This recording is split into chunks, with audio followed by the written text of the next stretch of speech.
কুসুম অনুশ্রীর বন্ধুত্বপূর্ণ সম্পর্ককে শত্রুতায় পরিণত করে দেওয়ার জন্য এবার গাঙ্গুলি হাউসে রান্নার লোক সেজে ঢুকে পড়লো দেবলীনা। হ্যাঁ বন্ধুরা, ভিডিওতে লাইক দিয়ে দেখতে থাকুন। যে মুহূর্তে কিনা দেবলীনা রান্নার লোকের কাজটা পেয়ে যায় গাঙ্গুলি হাউসে, ঠিক তার পর মুহূর্তে কিচেনে ঢোকা মাত্র যখন কিনা দেবলীনা বলতে থাকে যে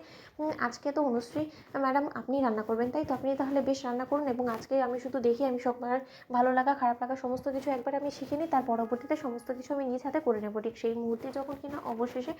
অনুশ্রী নিজ হাতে পরিবারের সমস্ত লোকেদের এর কথা মাথায় রেখে ভালোবেসে যখন কিনা নিজের মনোযোগ দিয়ে রান্না করে, এবং তার পর মুহূর্তে সেই রান্না করে যাওয়া খাবারের মধ্যে যখন কিনা দেবলীনা ইচ্ছাকৃতভাবে মাত্রা অতিরিক্ত নুন ঢেলে সেই খাবারটাকে নষ্ট করে দেয়, এবং দেবলীনা বলতে থাকে যে এবার এই সমস্ত রান্না বিগড়ে দেওয়ার পেছনে দায়ী হবে হলো গিয়ে কুসুম, কারণ সমস্ত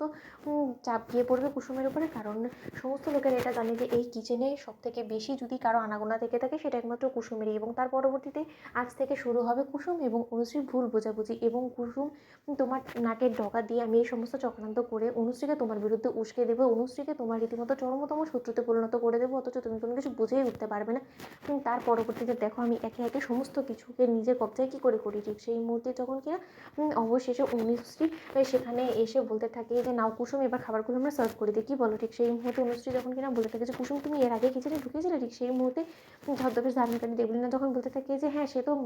বারবার করে এখানে এসে কী যেন করার চেষ্টা করছিল, কে জানে বাবা, আমি এখানে কোনো কিছু কিন্তু হাত লাগাইনি। ঠিক সেই মুহূর্তে খাবার টেবিলে খাবার সার্ভ করা মাত্র যখন কিনা নুনে পোড়া এই খাবার কেউ মুখে তুলতে না পেরে এক পর্যায়ে যখন কিনা সমস্ত লোকেরা চুপ হয়ে থাকে, ঠিক সেই মুহূর্তেই দেবলীনা যখন কিনা হাসতে থাকে মনে মনে এবং বলতে থাকে যে খাও খাও খাও, কেউ মুখে কিছু না বললেও বেশ বুঝতে পারবে এবার অনুশ্রী। ঠিক সেই মুহূর্তে যখন কিনা সমস্ত লোকেরা খাবার মুখে তুলতে না পেরে এক পর্যায়ে যখন কিনা ঈশান বলতে থাকে যে আচ্ছা অনুশ্রী তুমি কি অন্যমনস্ক হয়ে তুমি খাবারে নুন দিয়েছিলে, বলো তো তুমি কি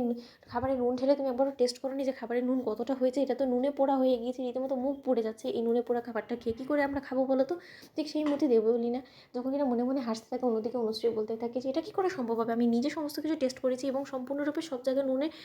ব্যালেন্সটা ঠিক ছিল, তাহলে এত বড় ভুল আমার কাছ থেকে কী করে হতে পারে বলো তো। ঠিক সেই মুহূর্তে অনুশ্রী যখন লজ্জা পেয়ে কিচেনে এসে দাঁড়িয়ে থাকে, ঠিক সেই মুহূর্তেই দেবলীনা অনুশ্রীর মন বিষিয়ে দেওয়ার জন্য বলতে থাকে যে ম্যাডাম আপনি সমস্ত কিছু ঠিক করলেও কিন্তু আপনার ভালোটা দেখতে চায় না আপনারই প্রিয় বন্ধু ওই কুসুম সরকার নামক সেই ম্যাডাম, কারণ সে এসে রীতিমতো এই খাবারের মধ্যে এই নুনগুলো মিশিয়েছে, সেটা আমার দীর্ঘ বিশেষ কারণ আমি স্বয়ং নিজ চোখে দেখেছি, কিন্তু কী করবো বলুন তো, আমি একটা কাজের মেয়ে, এবং আমি এই সমস্ত কথাবার্তা যদি এখন বাইরে গিয়ে সমস্ত লোকেদের সামনে প্রমাণস্বরূপ আমি দেখাই, তার সত্ত্বেও কি আমার উপরে বিশ্বাস করবে না, কারণ আমি এই বাড়িতে নতুন এসেছি, সে তো দীর্ঘদিন ধরে এসে আপনার পেছনে ছোড়া ঘুরছে আপনার সামনে মিথ্যে ভালো মানুষই দেখিয়ে, এবং আপনি সেটা টেরও পাচ্ছেন না। কিন্তু আমার খারাপ লাগছে জানেন কোন জায়গাটাতে, যে আপনি এত ভালোবেসে সমস্ত লোকেদের জন্য খাবারটা রান্না করেছেন, অথচ কাউকে আপনি ভালোবেসে খাওয়াতেটুকু পারলেন না, অথচ সকলে আপনাকেই ভুল বুঝলো। তাহলে আপনি বুঝুন আপনি কোথায় আছেন। তো বন্ধুরা লাইক এবং শেয়ার করো, সাবস্ক্রাইব করতে ভুলো না।